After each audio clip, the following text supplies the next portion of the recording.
One of the most challenging things that I've run into as a sales leader is when the team is not performing very well, keeping motivation up. It is incredibly challenging because everybody feels like they're working really hard and just not getting the results. And there's only so much that you can say to them of, hey, just focus on doing the work and the outcomes will come. That's true. There's a real true element of that, but it becomes very difficult when you have one bad week, two bad weeks, maybe a bad month, and the reps are feeling really down. Here is how I have been able to solve this problem. And I've run into this a couple of times in my career, and this is my go-to. Fortunately, it aligns with one of my strengths, which is I'm very much a charismatic and maybe a little too loud of a person, so I can get people really fired up about stuff. So it falls in line with my strength, and probably yours too if you run sales teams. It's a good strength to have.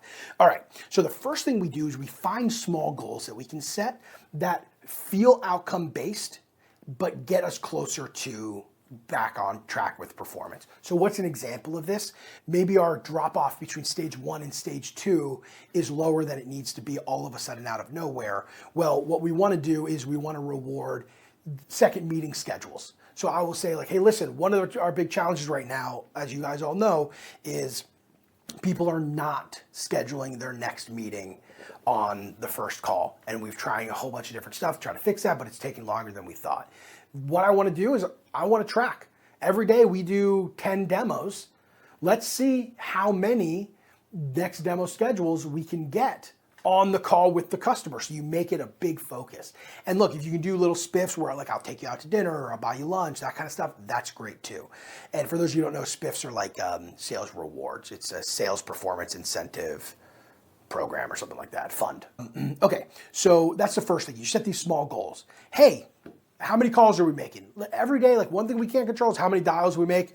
We're making 500 dials a day as a team. Let's see how fast we can hit the 500 dials a day mark. And then you do a little race and you time it and you write it down. You set these small goals and then you celebrate those small goals. They might not be the outcome you're looking for, but they lead to that outcome, right? They're a leading indicator that we're gonna get to that number. So you really set these smaller goals around those and use that to slowly build momentum, right? You start with 500 calls a day and then it's like, hey, can we talk to 80 people today?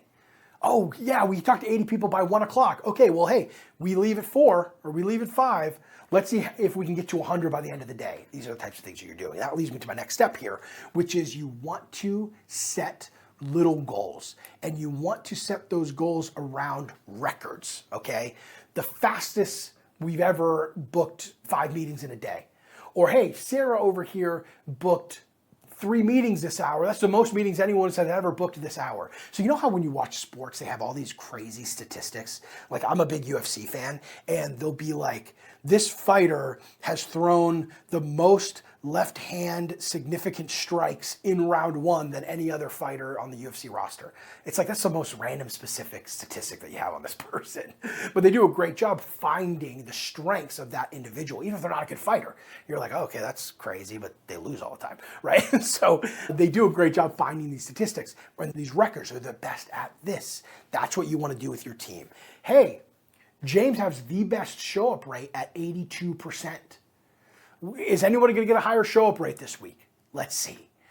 Oh, as a team, we have never booked more than 14 meetings before noon. Right now is 10 o'clock. We have 2 hours. We're already at 10 meetings. Not only are we on pace to hitting the record, we could break it today. And then you get everybody excited about that. And that's one of my big strengths here is I'm very good at finding those little metrics and then getting people all fired up about the metrics to the point to where anyone who's worked with me, like this is their big joke about me. It's like I'd find the dumbest metric, but I'd be all fired up about it. Like, can't we break this metric? And they're like, kind of like, yeah, I guess we can. You know, you get so excited and they want to follow through with that. So that's really how I've found success breaking through some of these plateaus. The first part of it was find the little goals and set them. Hey, what is one thing that we can do that gets us closer to what outcome we're looking to get and put little daily goals around it. The next one is find these metrics or these records that you could break and leverage those records. Most calls in a day, most deals closed in a day, most follow-up meetings scheduled in a day.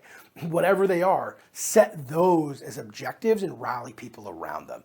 If you can do that well, and you can tell good stories and you get people excited about these metrics, you'll find that even during times where they're not performing all that well, you're able to drum up some momentum to break through whatever that challenge you're running into is. Because even though we try to solve a lot of these problems with structure, with operations, with a new script, with techniques, a lot of times it's the psychology of the rep that is really holding back the team. So use those tricks, keep team energy up even when things are down, leverage whatever you can in order to do that, and you'll find yourself turning the corner and getting to a better place with the team.